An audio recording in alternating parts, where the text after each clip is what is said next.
जब तक किसी काम को पूरे समर्पण से ना किया जाए तब तक वो उभर के नहीं आता। पति विराज की यह बात सुनते ही रजनी के हाथ तेजी से थिरकने लगे। पराठे बेलते हुए वह भी एक जिम्मेदार स्त्री की ही भूमिका निभाती आ रही थी।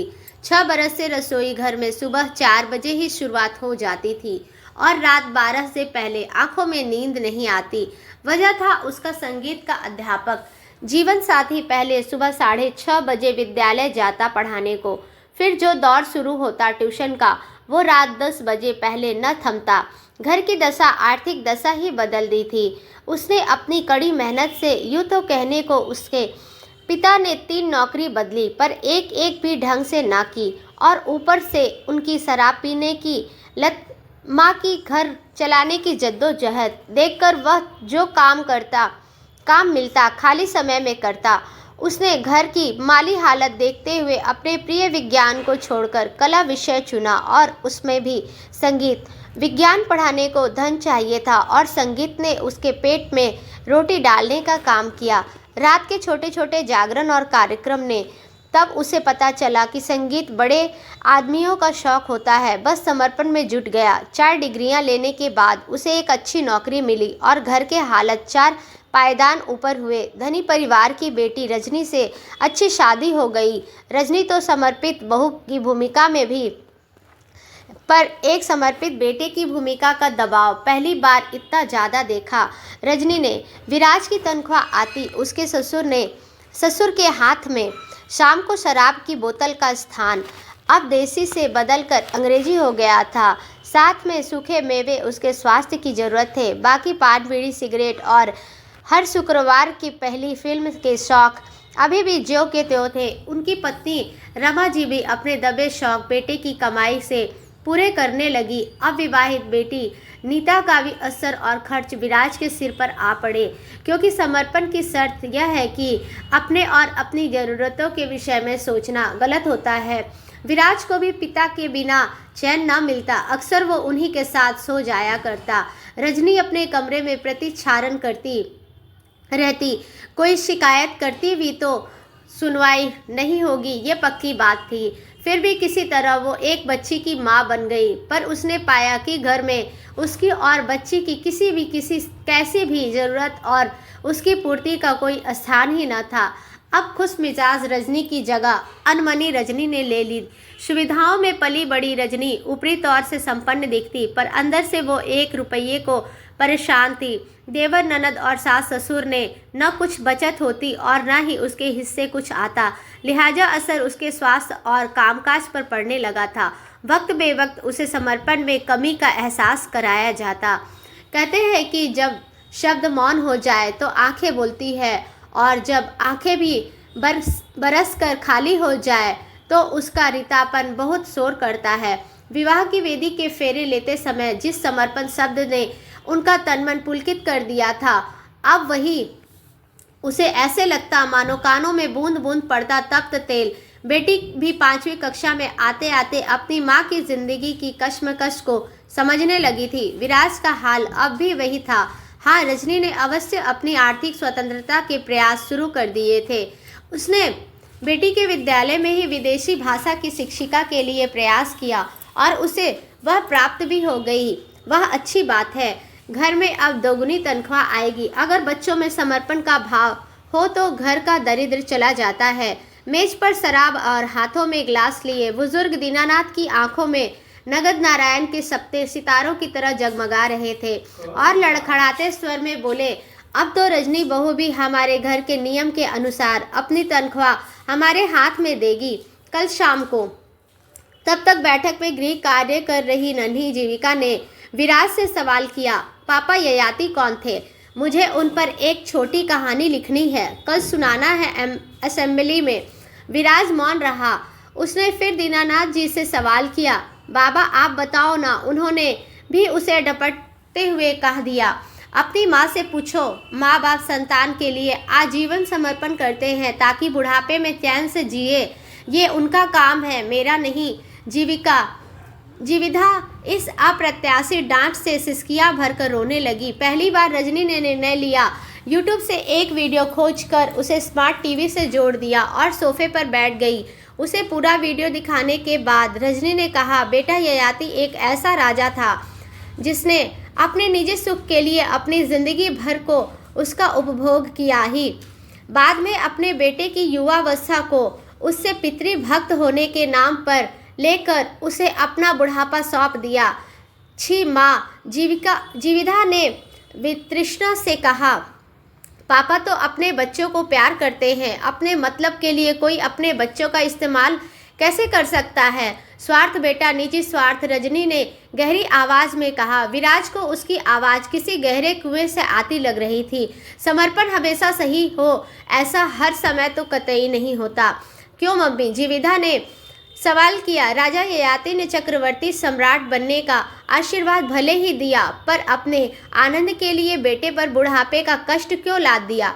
मतलब यह भी हो सकता है कि उन्होंने खुद सारे सुख अपने लिए रख लिए हो और संघर्ष अपने बेटे को दे दिए हो। दीनानाथ जी को अचानक इस वीडियो में पुरु और ययाति में अपना अक्स दिखने लगा और नशा चढ़ाने के बजाय हिरण को उठा वो गिलास मेज पर रख जोर से चिल्लाए, बंद करो ये वीडियो। और रजनी ने दृढ़ शब्दों में उत्तर दिया, मैं पुरु नहीं बन सकती, मुझे समर्पण अस्वीकार है। दूसरी कहानी भी ऐसी ही प्रेरणादायक है।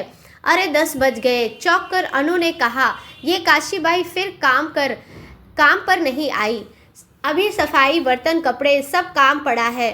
चुनमुन की तबीयत भी ठीक नहीं है, मैं अकेली क्या क्या कर पाऊंगी? बड़बड़ाती और खींचती अनु ने सबसे पहले सौरभ को चाय नाश्ता दिया। सौरभ की आज एक जरूरी मीटिंग थी, अगर लेट हो जाते तो अनु की ही सामत आती। उसके बाद चुनमुन को गोद में बैठाकर सेरेलैक खिलाया। सौरभ की कार स्टार्ट हो जाने के बाद अनु ने राहत की सांस ली। चुनमुन को तैयार करके दवा पिला दी तो वह आराम से सो गया। सिंक में पड़ा बर्तन का ढेर उसे मुंह चिढ़ा रहा था। काशीबाई को कोसती हुई अनु घर के सारे काम में लग गई।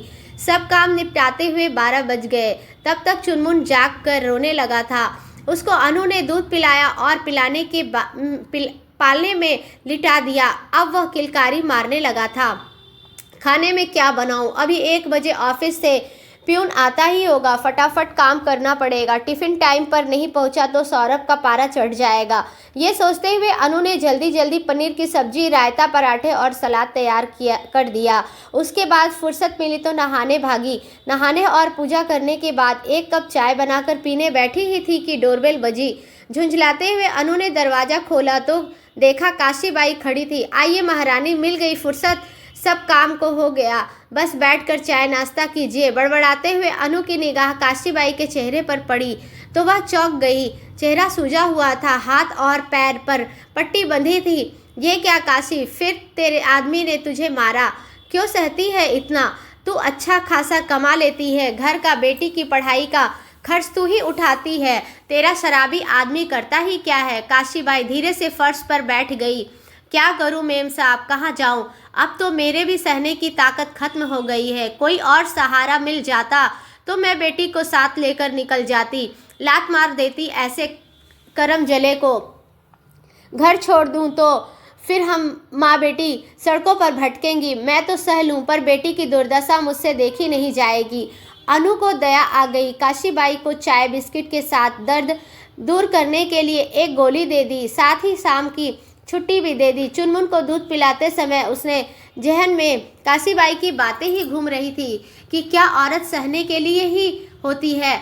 क्या सब करके भी पति का अत्याचार सहना ही औरत की नियति है? काशीबाई निम्न वर्ग की है, अनपढ़ है, वह भी पति का, और अनु पढ़ी लिखी उच्च वर्ग की होकर भी 5 साल से सौरभ की जातियां सह रही है। सौरभ का स्वभाव बहुत ही गुस्सैल है। क्रोध में वह अपना विवेक खो देता है और अक्सर अनु पर हाथ उठा देता है। सीधी सादी अनु न कभी विरोध कर पाई और न ही किसी से सौरभ की शिकायत की। घर बाहर सबको लगता कि वह सुखी है, हकीकत सिर्फ अनु ही जानती थी। एक बार तो सौरभ ने वास उठाकर उसके माथे पर दे मारा था। काफ़ी चोट आई थी। सबके पूछने पर उसने बाथरूम में गिरने का बहाना बना दिया था। शरीर से ज़्यादा चोट उसके मन पर लगी थी। सोसाइटी में सौरभ गंभीर और जिम्मेदार माना जाता था। प्रतिष्ठित कंपनी में सीनियर मैनेजर का पद, कंपनी की ओर से गाड़ी, फ्लैट, पैसा और मान सम्मान, एक सफल आदमी से और क्या उम्मीद की जाती है। बचपन में जो अभाव उसने देखा, उसका प्रभाव उसके अवचेतन पर था। पिता की मृत्यु के बाद सौरभ की मां ने किसी तरह उसे पाला था। ट्यूशन कर सौरभ ने MBA कर लिया। नौकरी लगने के बाद अनु से उसकी शादी हुई। बचपन की दबी भावनाएं अब भी जोर दिखा देती थी। हर टेंशन, फ्रस्ट्रेशन अनु पर ही निकलता। अनु सोच रही थी कि काशीबाई अनपढ़ होकर पिटती है, वह MBA एड होकर भी पिटती है, तो फर्क क्या है। कई बार उसने मन में आया कि किसी स्कूल में नौकरी कर ले तो खुद को बेहतर बना पाएगी। सौरभ ने एक बार डरते डरते पूछा तो वह चिल्लाने लगा, क्या मैं कमा नहीं रहा? क्या कमी है तुमको? ठाठ से रहती हो। खबरदार, जो कभी बाहर काम करने के बारे में सोचा। ज़्यादा जोश आ रहा है तो घर में रहकर ही काम शुरू करो। नौकरी करोगी तो चुनमुन को कौन देखेगा?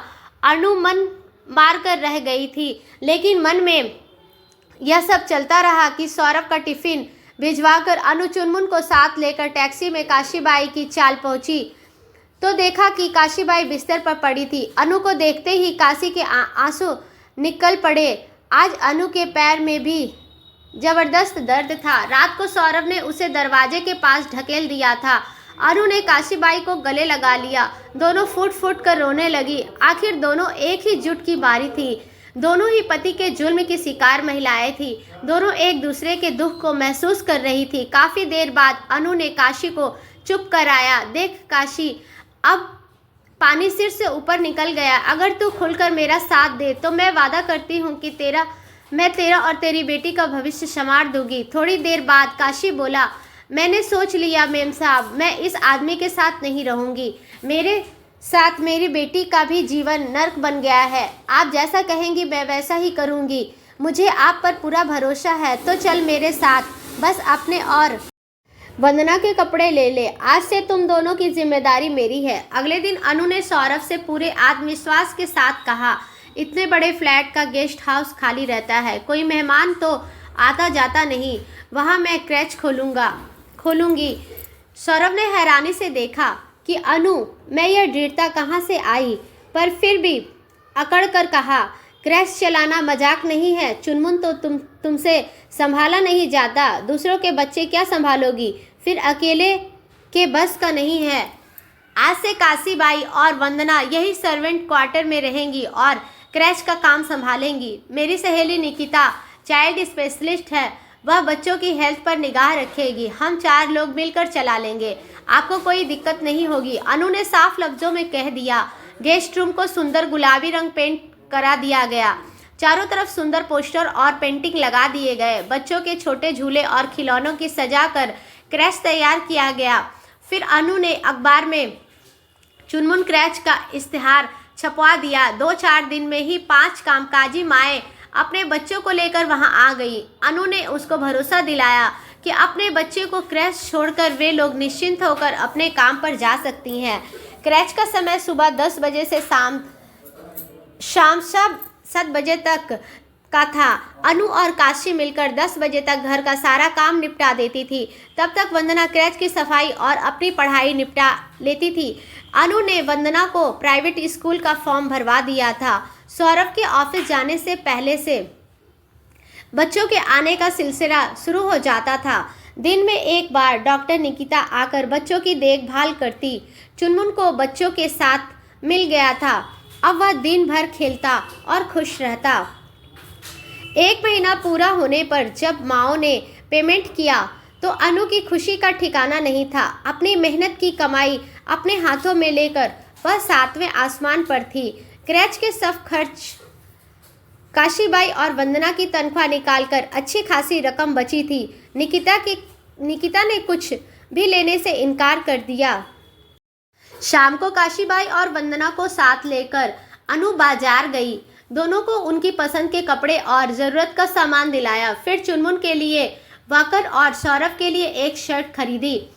इसके बाद मंदिर में माता के दर्शन करके प्रसाद चढ़ाया। रात में अनु सुकून और आत्मविश्वास से लवरेज थी।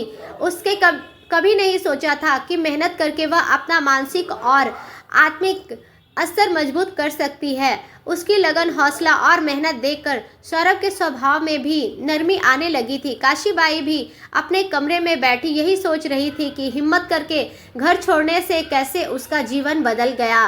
वंदना को इत्मीनान से सोते देखकर उसने अनु मेम साहब का शुक्रिया अदा किया। कहा तो अनु और काशीबाई दोनों के ही पैरों के नीचे जमीन भी नहीं थी, पर आज अपनी हिम्मत और लगन से दोनों ने अपना अपना आसमान पा लिया था। धन्यवाद।